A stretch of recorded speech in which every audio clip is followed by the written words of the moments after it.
Hello, आ रही आवाज? Hello, hello, welcome to all of you. Start करते हैं टुडे सेशन। और पहला प्रश्न आपकी स्क्रीन पे है, आप देखिए उसे। पहला प्रश्न है, महाराजा धीराज की उपाधि धारण करने वाला प्रथम गुप्त सम्राट कौन था? ए श्रीगुप्त, बी चंद्रगुप्त प्रथम, सी समुद्रगुप्त, डी चंद्रगुप्त द्वितीय विक्रमादित्य। चंद्रगुप्त द्वितीय विक्रमादित्य। तो इस प्रश्न को सॉल्व करें। महाराजा धीराज की उपाधि धारण करने वाला प्रथम गुप्त सम्राट था श्रीगुप्त, चंद्रगुप्त प्रथम, समुद्रगुप्त, चंद्रगुप्त द्वितीय, विक्रमादित्य। तो इस प्रश्न का सही आंसर है चंद्रगुप्त प्रथम। गुप्त साम्राज्य, गुप्त साम्राज्य का संस्थापक है, संस्थापक श्रीगुप्त। श्रीगुप्त है गुप्त वंश का या गुप्त साम्राज्य का वास्तविक संस्थापक। वास्तविक संस्थापक चंद्रगुप्त प्रथम को माना जाता है। चंद्रगुप्त प्रथम। और चंद्रगुप्त प्रथम ने ही महाराजा धीराज की उपाधि धारण की थी। महाराजा धीराज की उपाधि को धारण किया था। हालांकि इस प्रकार के बड़ी भरकम जो उपाधियां देखने को मिलती है, महाराजा धीराज या अन्य, ये एक प्रकार की विदेशी उपाधियां जिनको कुषाण कालीन माना जाता है। जब कुषाण भारत में आए थे तो इस प्रकार की उपाधियों का उन्होंने प्रचलन किया था। तो पहली उपाधि धारण करने वाले हैं चंद्रगुप्त प्रथम। समुद्रगुप्त को माना जाता है भारत का नेपोलियन कहा जाता है इन्हें। भारत का नेपोलियन, चंद्रगुप्त को भारत का नेपोलियन कहा जाता है। जिस प्रकार से यूरोप में नेपोलियन ने विजय की थी, वैसे ही विजय समुद्रगुप्त के द्वारा भारत में की गई। समुद्रगुप्त के द्वारा भारत में 12 आट्विक राज्यों की विजय की गई। आट्विक राज्यों की विजय की गई और भी कई दक्षिण भारत में इन्होंने विजय की थी। इन्होंने दक्षिण भारत में जो विजय की उसके संदर्भ में मोक्ष क्षमानुग्रहण की नीति को अपनाया था। डायरेक्ट प्रत्यक्ष अपने नियंत्रण में नहीं लिया। विजय प्राप्त करने के बाद उन्हें छोड़ दिया गया स्वतंत्र प्रशासन के लिए। तो इसे हम मोक्ष क्षमानुग्रहण की नीति कहते हैं। नेक्स्ट प्रश्न,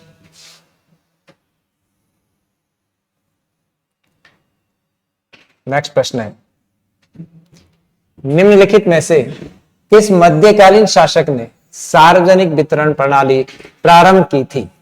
निम्नलिखित में से किस मध्यकालीन शासक ने सार्वजनिक वितरण प्रणाली प्रारंभ की थी? ए अलाउद्दीन खिलजी ने, बी बलबन ने, सी फिरोज शाह तुगलक, डी मोहम्मद बिन तुगलक। किस मध्यकालीन शासक ने सार्वजनिक वितरण प्रणाली प्रारंभ की थी? इस प्रश्न का सही आंसर है ए अलाउद्दीन खिलजी। अलाउद्दीन खिलजी ने सार्वजनिक वितरण प्रणाली को लागू किया था। अलाउद्दीन खिलजी को कहा जाता है अलाउद्दीन खिलजी। ये मध्यकालीन भारत के वित्त मंत्री कहे जाते हैं। मध्यकालीन भारत के वित्त मंत्री और उन्होंने ये सार्वजनिक वितरण प्रणाली को, जिसे आजकल के संदर्भ में आप पीडीएस पब्लिक डिस्ट्रीब्यूशन सिस्टम भी कह सकते हैं, उस प्रकार की व्यवस्था को उन्होंने लागू किया था।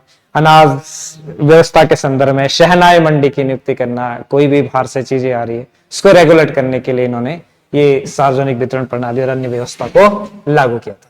इसका सही आंसर है बलबन को देखे तो बलबन ज्यादातर जाना जाता है इतिहास में, वो 2 प्रकार की नीतियों के लिए जाना जाता है, सिजदा और पैबोस। सिजदा और पाइबोस। सिजदा और पाइबोस की नीतियों को बलबन के द्वारा लागू किया गया था। सिजदा अर्थात जब सम्राट दरबार में आए तो झुककर सलाम करें। पाइबोस अर्थात सम्राट के पैरों को चूमना। ये दोनों पद्धतियों को बलबन के द्वारा स्टार्ट किया गया था। फिरोज शाह तुगलक दासों के लिए एक अलग से विभाग बनाया जिसे दीवान बंदगान कहा जाता था। दीवान ए बंदगान कहा जाता था। मोहम्मद बिन तुगलक, एमबीटी, फेमस हिस्ट्री में अपनी योजनाओं के लिए 5 प्रकार की उन्होंने योजना बनाई थी और पांचों की पांचों योजनाएं असफल हो गई थी मोहम्मद बिन तुगलक की। नेक्स्ट प्रश्न पे चलते हैं।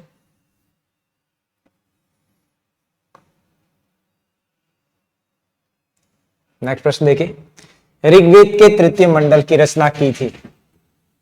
गृहस्थ समद ने, बी कर्णव ने, सी विश्वामित्र ने, डी वशिष्ठ ने।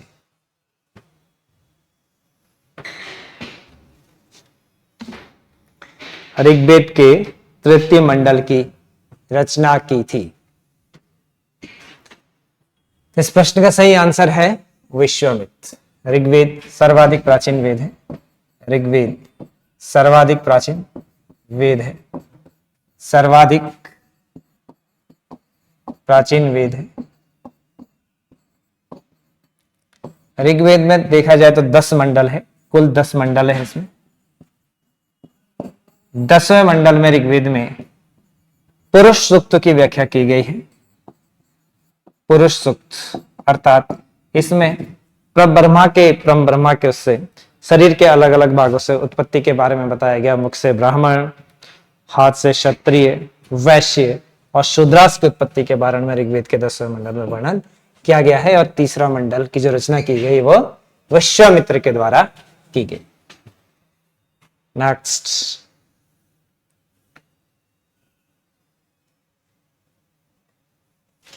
है मौर्य दरबार में मिस्र के राजा टॉलेमी फिलाडेल्फस का द्वितीय कौन सा था? मौर्य दरबार में मिस्र के राजा टॉलेमी फिलाडेल्फस का द्वितीय कौन सा था? ए डायनोसियस, बी डायमेकस होगा, डायमेकस,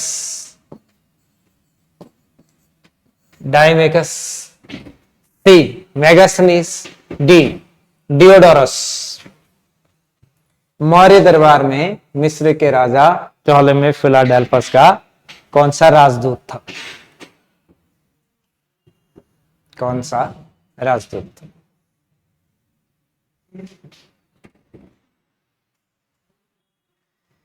तो इसका सही आंसर है डायोनेसियस। मौर्य दरबार में टॉलेमी फिलाडेल्फस के दूत के रूप में डायोनेसियस आया था। मौर्य साम्राज्य हम देखें, मौर्य साम्राज्य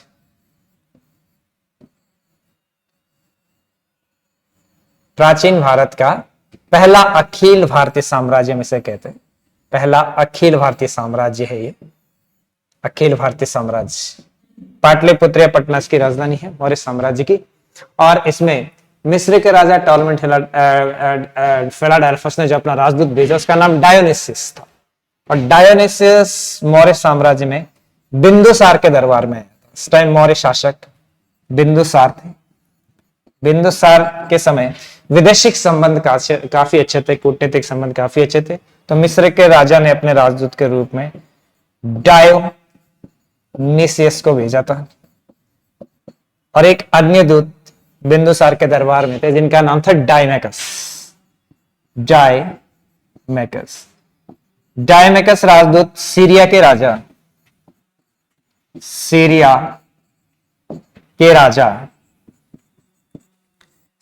राजा एंटियोकस प्रथम के द्वारा भेजा गया था।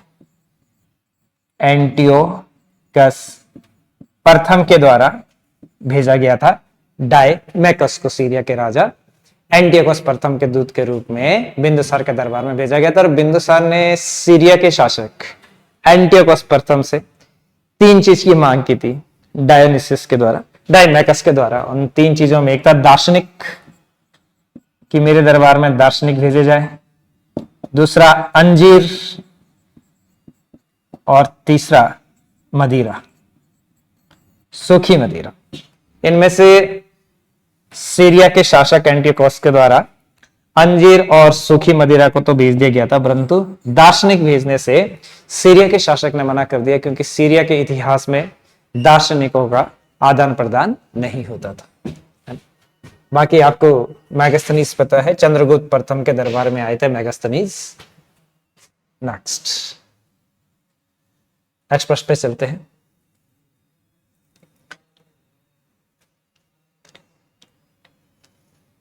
नेक्स्ट है 1784 ईस्वी में कलकत्ता में एशियाटिक सोसाइटी ऑफ बंगाल की स्थापना किसके द्वारा की गई थी?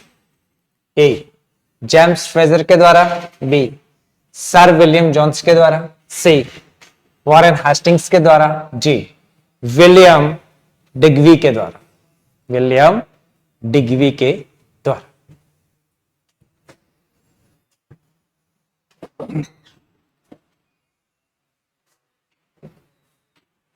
1784 में कलकत्ता में एशियाटिक सोसाइटी ऑफ बंगाल की स्थापना किसके द्वारा की गई थी? ए जेम्स फ्रेजर के द्वारा, बी सर विलियम जोन्स के द्वारा, सी वॉरेन हेस्टिंग्स, जी विलियम डिग्वी के द्वारा। इस प्रश्न का सही आंसर है सर विलियम जोन्स के द्वारा। Asiatic society of Bengal, Asiatic society of Bengal की स्थापना 1784 में कलकत्ता में की गई थी। इस सोसाइटी की स्थापना का प्रमुख उद्देश्य था भारतीय दर्शन, भारतीय इतिहास, भारतीय संस्कृति, परंपरा को जानना। ताकि भारतीय इतिहास, दर्शन, परंपरा, संस्कृति को हम जाने, तो भारत में जो धीरे धीरे ब्रिटिश शासन की नींव पड़ रही है, ब्रिटिश शासन स्टैब्लिश्ड हो रहा है, उनको यह शासन संचालन में किसी प्रकार की कोई प्रॉब्लम्स ना हो, इसलिए 1784 में Asiatic society of Bengal is formed by the sir William Jones. Next,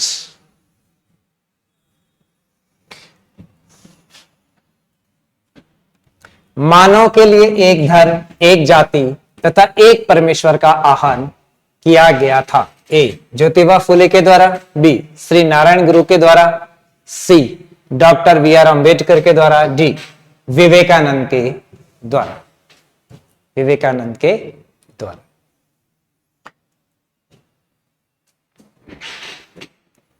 मानव के लिए एक धर्म, एक जाति तथा एक परमेश्वर का आह्वान किया गया था ज्योतिबा फुले, श्री नारायण गुरु, डॉक्टर बी आर अम्बेडकर या स्वामी विवेकानंद के द्वारा। इस प्रश्न का सही आंसर है श्री नारायण गुरु। श्री नारायण गुरु केरला के थे। केरला के थे। धर्म सुधारक के रूप में श्री नारायण गुरु को जाना जाता। श्री नारायण गुरु ने श्री नारायण गुरु धर्म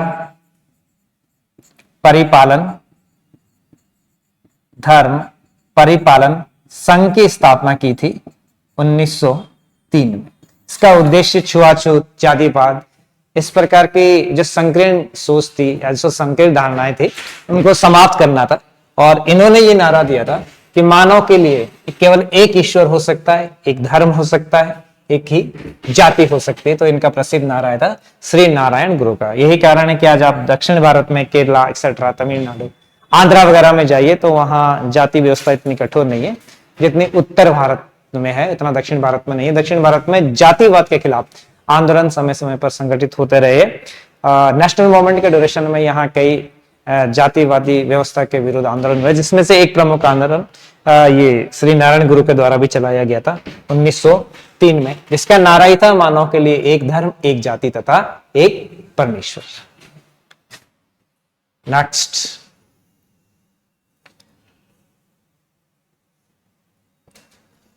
नेक्स्ट प्रश्न है, केशव चंद्र सेन के बारे में कौन सा कथन सत्य है? पहला है वह 1857 ईस्वी में ब्रह्म समाज के सदस्य बने। दूसरा, ब्रह्म समाज से अलग होकर उन्होंने नए संगठन की स्थापना की। तीसरा, व्यापक भ्रमण करने वालों में वे प्रथम समाज सुधारक थे। चौथा, उनकी मृत्यु 1905 में हुई थी।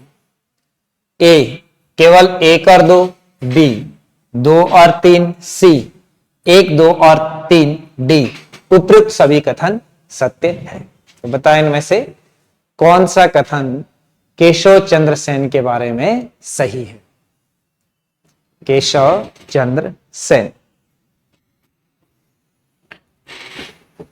सही कथन आपको छांटना है। केशव चंद्र सेन के बारे में कौन सा कथन सत्य है? वह 1857 ईस्वी में ब्रह्म समाज के सदस्य बने। एग्जैक्टली सही है। ब्रह्म समाज 1828 में राजा राममोहन रॉय ब्रह्म समाज की स्थापना हुई। ठीक। बाद में 1857 ईस्वी में इसमें केशव चंद्र सेन इसमें सम्मिलित हुए। राजा राममोहन रॉय की 1830 में ब्रिस्टल में मृत्यु हो गई। इसके बाद देवेंद्र नाथ टैगोर इसमें आए और द्वारकानाथ विद्याचंद्र वागीश जी इसमें आए। उसके बाद 1857 में देवेंद्र नाथ टैगोर के समय ही ब्रह्म समाज में शामिल हुए थे केशव चंद्र सेन। केशव चंद्र सेन बहुत ज्यादा वाक्पटु थे। ये इनके तर्क शक्ति और बोलने की कला से ये लोगों को बहुत आकर्षित करते थे और इनके समय में ब्रह्म समाज की शाखाएं बहुत जगह खुलने लगी। ब्रह्म समाज का काफी अधिक विस्तार होने लगा उनके वाणी के कारण, उनके बोलने की शैली के कारण। तो 1857 में ब्रह्म समाज के सदस्य बने। यद्यपि आगे जाकर ब्रह्म समाज से वो अलग हो गए, उनके ब्रह्म समाज में वैचारिक मतभेद हो गए, बट पहला स्टेटमेंट सही हो जाता है। ब्रह्म समाज से अलग होकर उन्होंने नए संगठन की स्थापना की। बिल्कुल। आगे चलकर 1865 ईस्वी में ब्रह्म समाज में विभाजन हो जाता है और केशव चंद्र सेन ब्रह्म समाज से अलग होकर उन्होंने अपने नए समाज की स्थापना या संगठन किया। तो दूसरा स्टेटमेंट सही हो जाता है। तीसरा, व्यापक भ्रमण करने वाले वो प्रथम समाज सुधारक थे। बिल्कुल।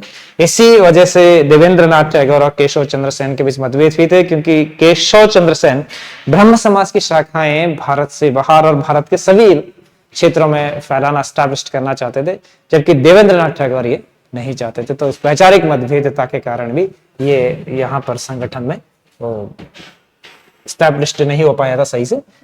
नेक्स्ट, उनकी मृत्यु 1905 में हुई थी। ये गलत है। केशव चंद्र सेन की मृत्यु 1884 ईस्वी में हुई थी। तो इसके अनुसार देखें तो स्टेटमेंट 1, 2 और 3 सही है। नेक्स्ट प्रश्न। नेक्स्ट प्रश्न है, अंग्रेजों के विरुद्ध खासी विद्रोह का नेतृत्व किसने किया था? ए, सुरेंद्र साई, बी, टीटू मीर, सी, बिरसा मुंडा, डी, उतिरोध सिंह। खासी विद्रोह का नेतृत्व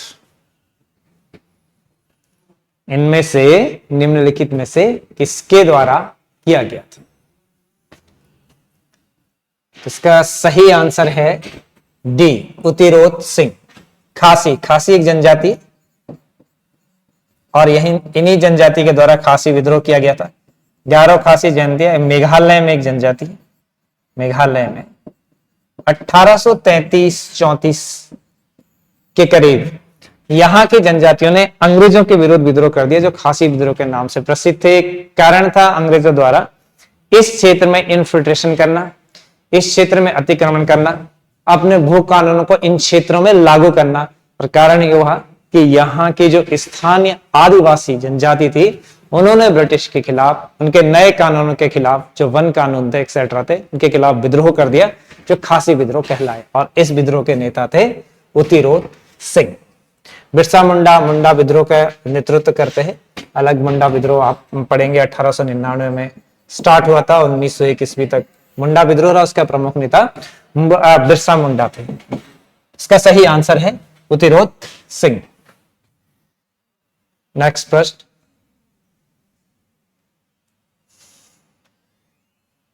नेक्स्ट प्रश्न है, जब प्लासी का युद्ध 1757 ईस्वी में अपने चरम पर था, तो कौन सा सिराजुद्दौला का साथ छोड़कर लॉर्ड क्लाइव के अधीन अंग्रेजों से जा मिला था? ए, राय दुर्लभ, बी, मिर्जाफर, सी, जगत सेठ, डी, अमीन चंद। प्लासी के युद्ध के समय की बात है। प्लासी के युद्ध के समय कौन एक ऐसा था जो सिराजुद्दौला का साथ छोड़कर रॉबर्ट क्लाइव की सेना से जा मिला? राय दुर्लभ, मिर्जाफर, जगत सेठ या अमित चंद?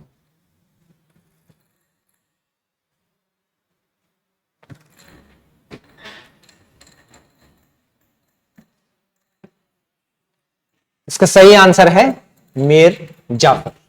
प्लासी का युद्ध 1757, प्लासी या युद्ध। ठीक, प्लासी वर्तमान समय में पश्चिम बंगाल में है। यहां पर यह युद्ध हुआ था 23 जून 1757 को। इस युद्ध में बंगाल का जो नवाब है उनका नाम है सिराजुद्दौला। उनके खिलाफ एक गठबंधन किया था और उस गठबंधन में बहुत सारे शामिल थे और इसमें सिराजुद्दौला की सेना का जो नेतृत्व संभाल रहे उसमें मीर जाफर भी है। मीर जाफर उस टाइम सिराजुद्दौला के सेनापति है, बट वो विश्वासघात करते हैं और मीर जाफर की सेना को, सिराजुद्दौला की सेना को छोड़कर वह रॉबर्ट क्लाइव की सेना में शामिल हो जाते हैं। प्लासी के युद्ध में सिराजुद्दौला के दो महत्वपूर्ण जो नेतृत्व जिन्होंने प्रदान किया और जो यहाँ पर लड़ते लड़ते वीर गति को प्राप्त, उसमें मीर मदान और मोहनलाल थे। मीर मदान और मोहनलाल अंततः रॉबर्ट क्लाइव की सेना के साथ लड़ते रहे, जबकि मीर जाफर सिराजुद्दौला की सेना को छोड़कर रॉबर्ट क्लाइव की सेना में शामिल हो गए। अमीन चंद, जगत सेठ, राय दुर्बल, ये सब भी सिराजुद्दौला के खिलाफ बने गठबंधन में शामिल थे। नेक्स्ट प्रश्न,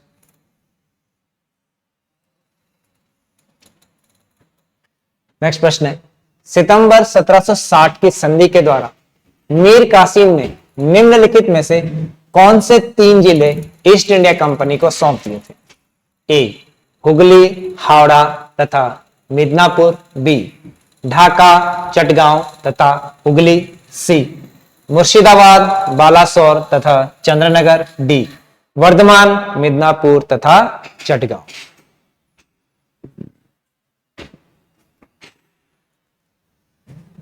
सितंबर 1760 की संधि के द्वारा मीर कासिम ने निम्नलिखित में से कौन से 3 जिले ईस्ट इंडिया कंपनी को सौंप दिए? तो इसका सही आंसर है वर्धमान, मिदनापुर तथा चटगांव। वर्तमान समय में चटगांव बांग्लादेश में है, एक फेमस पोर्ट है, बंदरगाह है।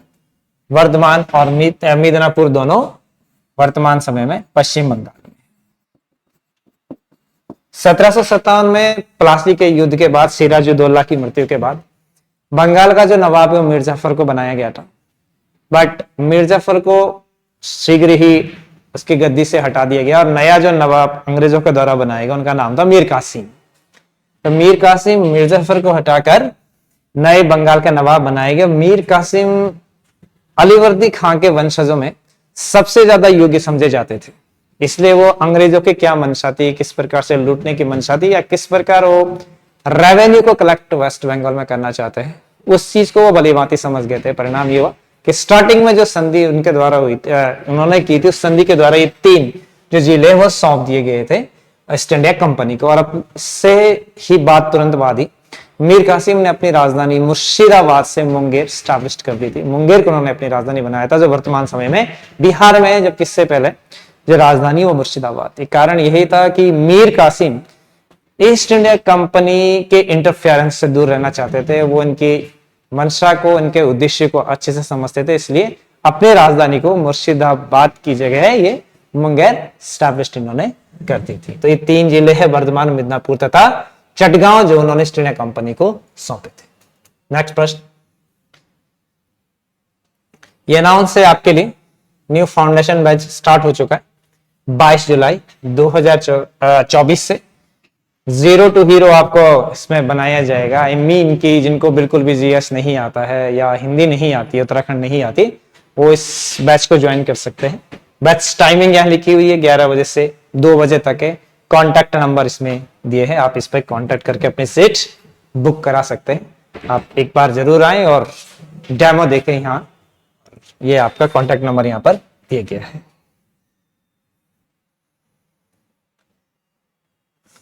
एक और यहाँ पर पेपर प्रैक्टिस चल रहा है 15 जुलाई से। Uttarakhand SI practice set start हो चुके हैं। जो भी इच्छुक है वो इस पेपर प्रैक्टिस सेट को ज्वाइन कर सकते हैं। अभी 15 जुलाई से हाल ही में स्टार्ट हुआ है एसआई के लिए।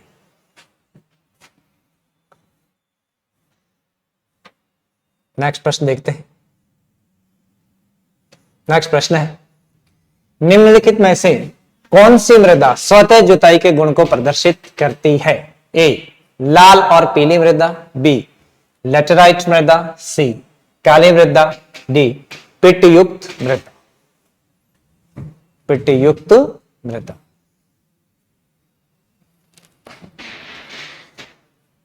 तो बताइए निम्नलिखित में से कौन सी मृदा स्वतः जुताई के गुण को प्रदर्शित करती है? लाल और पीली मृदा, बी लेटेराइट मृदा, सी काली मृदा, डी पिट्ट युक्त मृदा।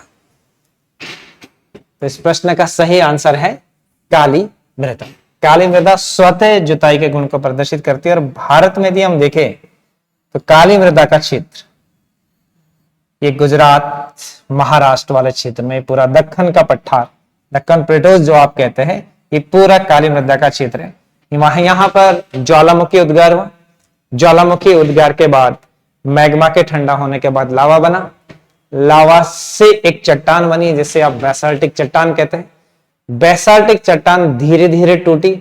बेसाल्टिक चट्टान के टूटने के लिए प्रमुख कारण बाह्य बल थे, और बाह्य बल में अकॉर्डिंग टू ज्योग्राफी हम प्रमुख बल जो देखते हैं उसको हम बोलते हैं डेन्यूडेशन प्रोसेस। हिंदी में यदि हम बात करें तो अनाच्छादन की क्रिया अर्थात अपक्षय और अपर्दन के कारण धीरे धीरे ये चट्टानें टूटी, बेसाल्टिक चट्टान टूटी, और इससे जिस मृदा का निर्माण हुआ उसे हम कहते हैं काली मृदा।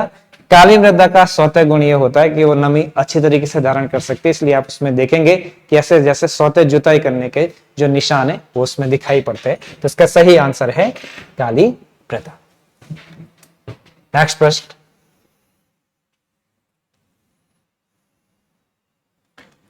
नेक्स्ट प्रश्न देखिए। नेक्स्ट प्रश्न है, कथन ए है हिमालय पर्वत श्रृंखला के दक्षिणी ढाल की तुलना में उत्तरी ढाल में अधिक वनस्पति पाई जाती है। कारण, हिमालय पर्वत श्रृंखला के दक्षिणी ढाल पर अधिक वर्षा होती है। ए और आर दोनों सही है तथा आर ए की सही व्याख्या करता है। बी, ए और आर दोनों सही है तथा आर ए की सही व्याख्या नहीं करता है। सी, ए सही है आर गलत है। डी, ए गलत है और आर सही है। क्वेश्चन नंबर 12 पे देखें।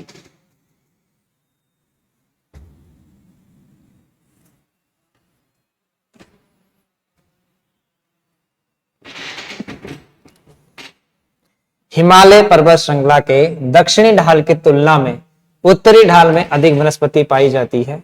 गलत है।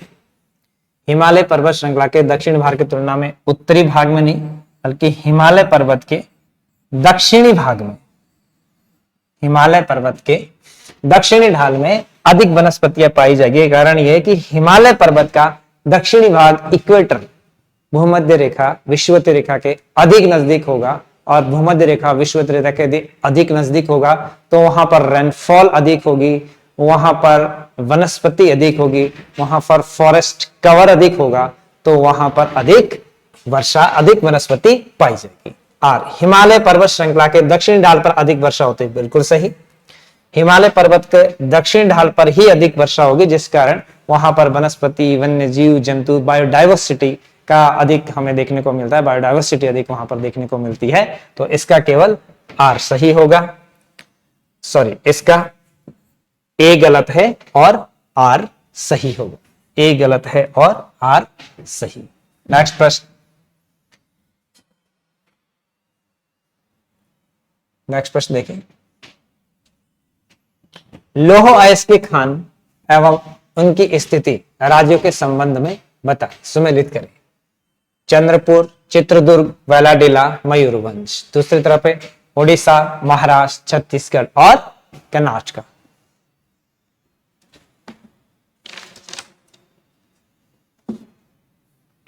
छत्तीसगढ़ और कर्नाटक।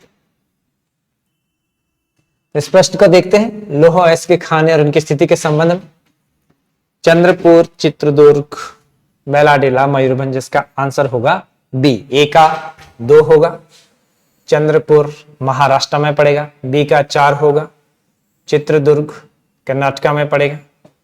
सी का 3 होगा, वेलाडीला छत्तीसगढ़ में है और मयूरभंज उड़ीसा में।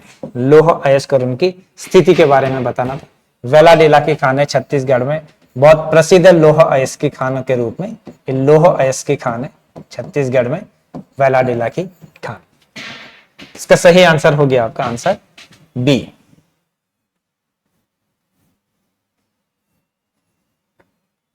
नेक्स्ट प्रश्न देखें। पिटली द्वीप जहां मनुष्य का आवास नहीं है तथा वहां एक पक्षी अभयारण्य है, भारत में यह किस जगह पर स्थित है? ए अंडमान निकोबार द्वीप समूह में, बी लक्षद्वीप समूह में, सी न्यूमोर द्वीप समूह में, डी भारत एवं श्रीलंका के बीच।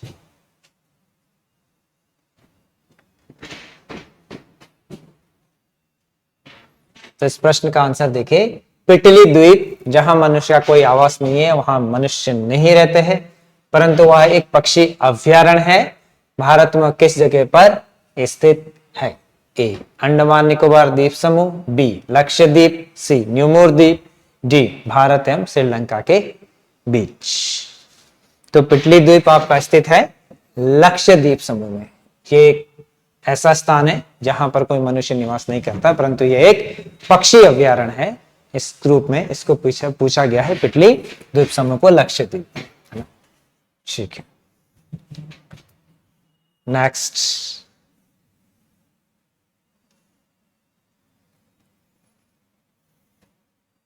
नेक्स्ट है, कोरियलिस बल के संबंध में नीचे दिए गए कथनों पर विचार कीजिए। पहला, कोरियलिस बल का मान ध्रुवों पर सर्वाधिक तथा विषुवतीय वृत्त पर शून्य होता है। दूसरा, कोरियलिस बल के प्रभाव के कारण पौने उत्तरी गोलार्ध में अपनी मूल दिशा के दाईं तरफ और दक्षिणी गोलार्ध में बाईं तरफ विक्षेपित हो जाती है। उपयुक्त में से कौन से कथन सत्य है? ए केवल एक, बी केवल दो, सी एक और दो दोनों, डी ना तो एक और ना ही दो।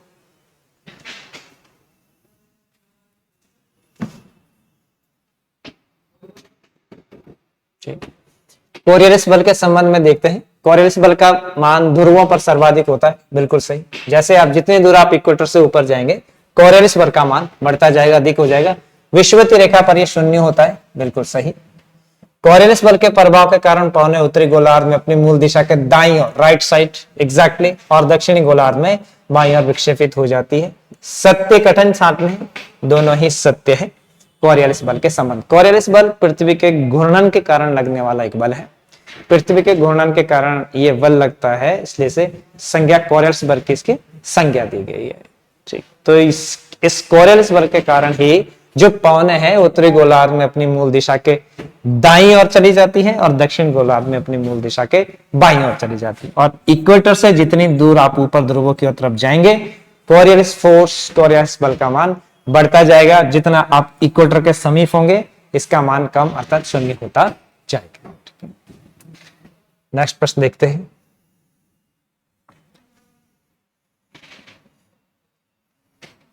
नेक्स्ट, निम्नलिखित में से कौन सा एक विषुवतीय प्रदेश का प्रमुख व्यवसाय है? ए उष्णकटिबंधीय फसलों को उगाना, बी धान्य फसलों को उगाना, सी सिट्रस फलों को उगाना, डी पशु पालन। तो बताएं निम्नलिखित में से कौन सा एक विषुवतीय प्रदेश का प्रमुख व्यवसाय है? इक्वेटर का प्रमुख व्यवसाय, इक्वेटोरियल रीजन का प्रमुख व्यवसाय, प्रमुख ऑक्यूपेशन कौन सा होगा? तो आंसर होगा उष्णकटिबंधीय फसलों को उगाना, 0 डिग्री इक्वेटर, इसके चारों तरफ आप देखें सन रेज हमेशा सीधी पड़ती है, धरातल गर्म हो जाता है। 2 से 4 बजे के बीच हमेशा 4 PM यहाँ पर रेन होती है, तो यहाँ उष्णकटिबंधीय फसलों को उगाया जाना चाहिए। इसका सही आंसर होगा ए उष्णकटिबंधीय फसलों को उगाना।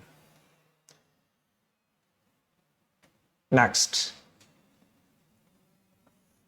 निम्नलिखित में से कौन सी वनस्पतियां एशिया महाद्वीप में पाई जाती है?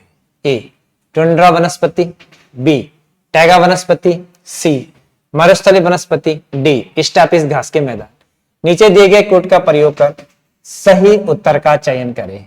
ए केवल 1, 2 और 3, बी 1, 3 और 4, सी केवल 2, 3 और 4, डी 1, 2, 3 और 4।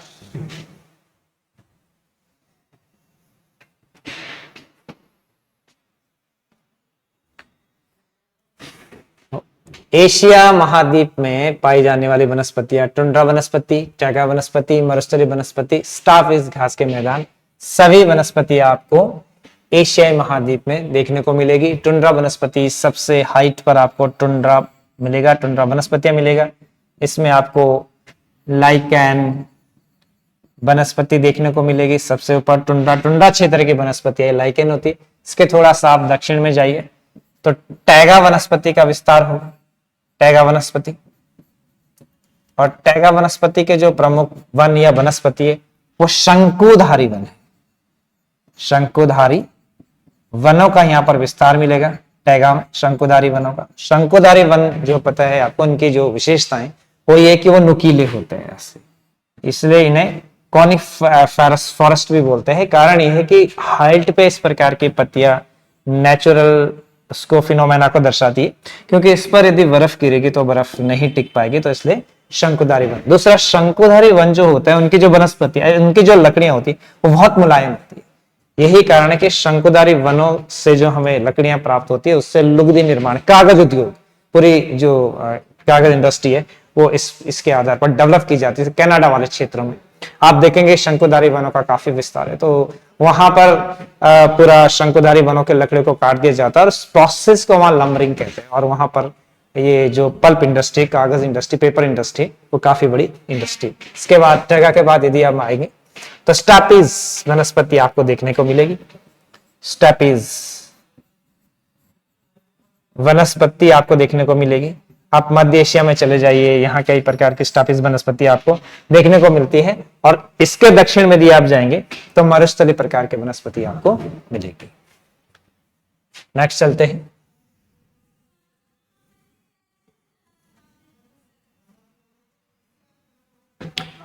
निम्नलिखित संरक्षण परियोजनाओं को उनके सही कालानुक्रम से जाए। ए, बाघ प्रोजेक्ट। दूसरा, हाथी परियोजना। मगरमच्छ परियोजना। ए 1 2 3, बी 1 3 2, सी 2 1 3, डी 2 3 1। तो इसका सही आंसर होगा परियोजनाओं का 1 3 2। बाघ प्रोजेक्ट 1973, हाथी परियोजना 1992, मगरमच्छ परियोजना 1975। भारत में भी मगरमच्छ की अलग अलग प्रजातियां, 3 प्रजाति मगरमच्छ की होती है और तीनों प्रजातियां भारत में मगरमच्छ की एक ही जगह पाई जाती है, उड़ीसा के केंद्रपाड़ा। उड़ीसा के केंद्रपाड़ा जिले में मगरमच्छ की तीनों प्रजातियों का एक जगह संरक्षण होता है। नेक्स्ट,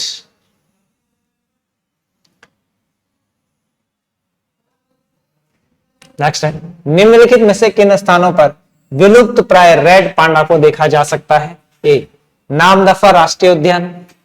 दूसरा, न्योरा घाटी राष्ट्रीय उद्यान। तीसरा, कंचनजंगा जैवमंडल रिजर्व। नीचे दिए गए कोड का प्रयोग कर सही उत्तर चुने। केवल 1 और 3, बी 1 2 और 3, सी केवल 2 और 3, डी केवल 1 और 2।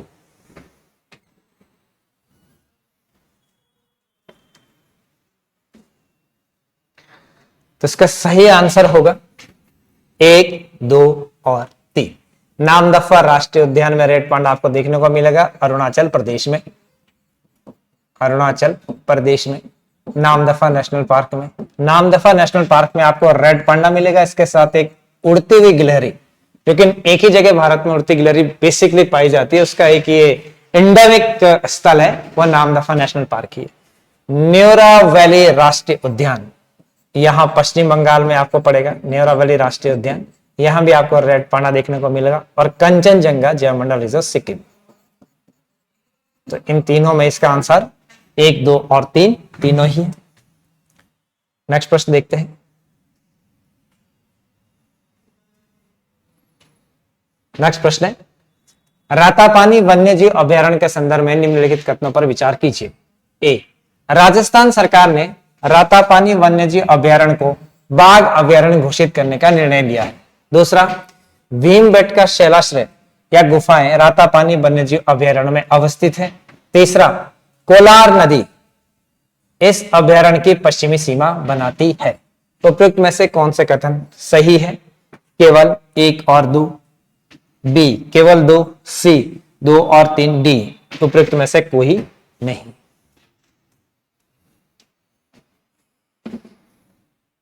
तो इस प्रश्न का सही आंसर होगा केवल 2 और 3। रातापानी वन्यजीव अभयारण्य राजस्थान नहीं, मध्य प्रदेश में है। वन्यजीव अभयारण्य बाघ अभयारण्य घोषित करने का निर्णय लिया गया भीमबेटका की गुफाएं या शैलाश्रय यहाँ स्थित है, बिल्कुल सही। कोलार नदी इस अभ्यारण्य की पश्चिमी सीमा बनाती है, इसका सही आंसर हो जाएगा आंसर सी। तो चलिए मिलते हैं आपको नेक्स्ट सेशन में।